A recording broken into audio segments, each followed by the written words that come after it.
APL Apollo tube के बारे में है और शिवम तंबोली जी जानना चाहते हैं, इस समय खरीदें लंबे अवधि के लिए रखें तो कैसा रहेगा?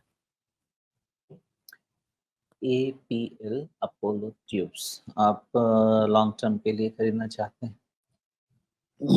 लॉन्ग टर्म के लिए तो कोई भी चीज़ बिना वैल्यूएशन के देखना तो ठीक नहीं है।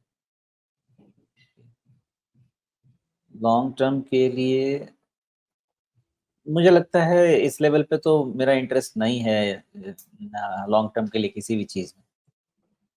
हाँ, महँगा है, इसलिए मेरा कोई इंटरेस्ट नहीं है ऐसे वैल्यूएशन में लॉन्ग टर्म के लिए। ये बात इसका मतलब ये नहीं कि ऊपर नहीं जा सकता है, जा सकता है।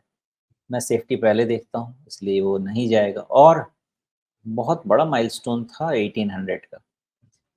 इसमें साइकिल और आएगा, इसमें मुझे कोई ज़्यादा शक नहीं लगता, साइकिल और आएगा।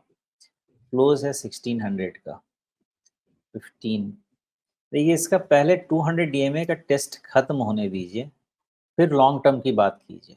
तो ये आपका लॉन्ग टर्म का व्यू है, मतलब कि 14-1500 के रेंज में पहले ये जाए, दिसंबर क्वार्टर रिजल्ट निकल जाए, फिर उसका इन्वेस्टमेंट स्टैंड पॉइंट से आप सोचना शुरू करिए। अदरवाइज़ अंटिल देन ट्रेडिंग से ज़्यादा इसमें और कुछ मेरे हिसाब से नहीं सोचना चाहिए और ट्रेडिंग के लिए भी फ़िलहाल रेंज यही बनता है, क्या कहेंगे 50 डीएमए के भी नीचे है और जो बेट बन रहा है वो उसके भी नीचे है। तो 1700 के पहले ट्रेडिंग व्यू भी नहीं बनता।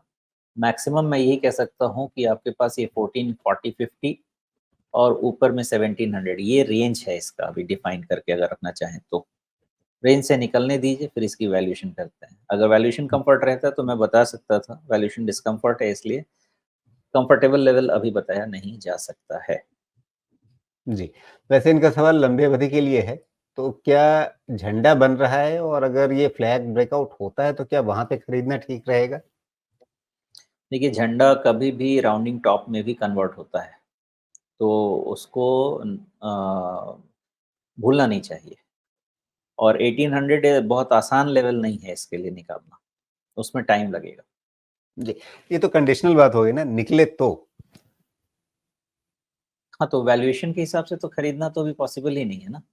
ये जी, 14-1500 रेंज में ही इसको लॉन्ग टर्म के हिसाब से इसको बात कर सकते हैं या सोच सकते हैं, मार्केट कंडीशन के और हिसाब से। अगर इस फ्लैग के नीचे वाले लेवल पे आ गया तब तक इसका 200 डे मूविंग एवरेज भी वहाँ पे आ जाएगा। अगर ये 1450 1500 के आसपास कहीं पर ये मिलता है, तो क्या वहाँ पे ये लंबे अवधि की खरीद के लिहाज से ठीक बैठेगा? मुझे तो नहीं लगता वहाँ पे बैठेगा।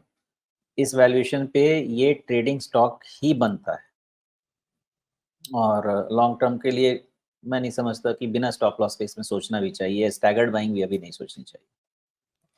चलिए, तो अभी फ़िलहाल सुमेश किसी भी तरह से इस नाम को लेकर के कन्विंस नहीं हो रहे हैं।